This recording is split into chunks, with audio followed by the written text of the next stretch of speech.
राधे कृष्णा आप सभी को। जैसा कि हम सभी जानते हैं, कार्तिक मास चल रहा है। आप सभी कार्तिक मास की पूजा भक्ति में लगे हुए हैं।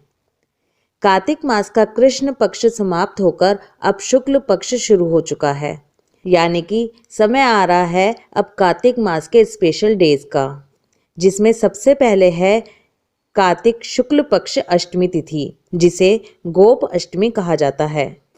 आज की वीडियो में आपको थोड़ा सा गोपाष्टमी के बारे में बताऊंगी और साथ ही ये भी जानेंगे कि इस दिन पूजा कैसे करते हैं। भारत में गाय माता के समान है।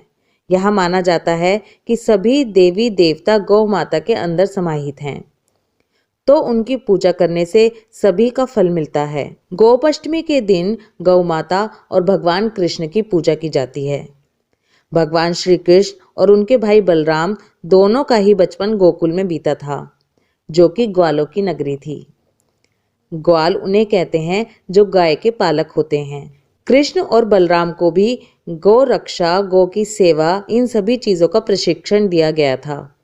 गोपाष्टमी की शुरुआत कैसे हुई, इसके पीछे भी एक कथा है। जब भगवान कृष्ण ने अपने जीवन के 6ठे वर्ष में कदम रखा, तब वो अपनी मैया यशोदा से जिद करने लगे कि अब वो बड़े हो गए हैं और अब उन्हें बछड़े को चराने के बजाय गैया को चराने जाना है।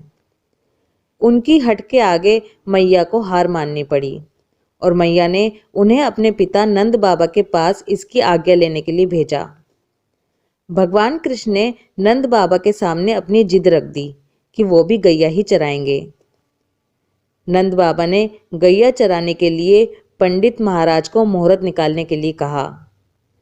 पंडित जी ने पूरा पंचांग देख लिया, लेकिन बहुत ही अचरज के साथ कहा कि बस इसी समय शुभ मुहूर्त है, इसके अलावा पूरे साल कोई शुभ मुहूर्त नहीं है।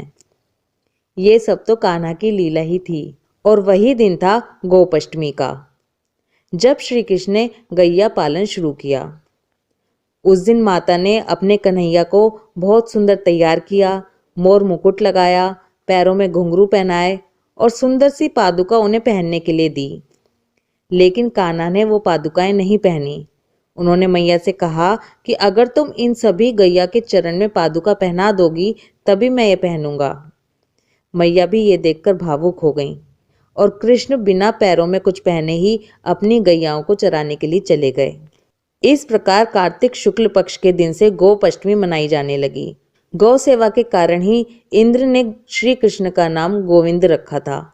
इसके अलावा ये भी कहा जाता है कृष्ण जी ने अपनी सबसे छोटी उंगली पे गोवर्धन पर्वत को उठा लिया था, जिसके बाद से उस दिन गोवर्धन पूजा की जाती है। ब्रज में इंद्र का प्रकोप इस तरह बरसा कि लगातार बारिश होती रही, जिससे बचाने के लिए कृष्ण जी ने 7 दिन तक पर्वत को अपनी उंगली पर उठाए रखा। और गोपाष्टमी के दिन ही भगवान इंद्र ने अपनी हार स्वीकार की थी, जिसके बाद श्री कृष्ण ने गोवर्धन को नीचे रखा था। तो दूसरी कथा में यह भी कहा जाता है कि उसी दिन से गोपाष्टमी मनाई जाने लगी। अब इस दिन पूजा कैसे करते हैं ये जानते हैं। इस दिन सुबह ही नहा धोकर गौ माता के लिए पूजा की थाली तैयार करें। अब आपको थाली में क्या क्या रखना है वो बताती हूँ। सबसे पहले एक लोटे में गंगा जल मिला हुआ जल रखेंगे। थाली में हल्दी, रोली, चावल ये सब रखें। उसके अलावा फूल माला रखें, वस्त्र रखें, फल, गुड़, हरी मटर, खील बताशे ये सब चीज़ें गौ माता के लिए रखें। दक्षिणा रखें। फिर गौशाला जाएं और सबसे पहले गौ माता के चारों पैरों पर जल चढ़ाएं। गौ माता को तिलक लगाएं, चावल लगाएं, उन्हें फूल माला पहनाएं। जो भी नया कपड़ा आप ले गए हैं, जैसे कि कोई शॉल, चुन्नी या अंगोछा, वो गौ माता को उड़ा दें। फिर उन्हें फल, गुड़, खील बताशे या खाना जो भी आप गौ माता के लिए लेके गए हैं वो उन्हें खिलाएं। दिया जलाकर गौ माता की आरती करें और गौ माता की परिक्रमा करें। गौ माता को स्पर्श जरूर करें। हो सके तो इस दिन गायों के पीछे पीछे थोड़ी दूर चलना चाहिए, ये बहुत अच्छा होता है। इसके बाद ग्वाल को भी तिलक लगाएं और उन्हें सुंदर वस्त्र भेंट करें और दक्षिणा दें। आपको एक और बात बताती हूँ, जो आप दिया लेकर जाएंगे उसमें या तो आप सिंपल एक बत्ती लगा सकते हैं या फिर अगर आप चाहें तो 108 बत्ती का दिया भी जला सकते हैं। आई होप ये वीडियो आपके लिए हेल्पफुल होगी। अगर आपको वीडियो पसंद आए तो लाइक ज़रूर करें।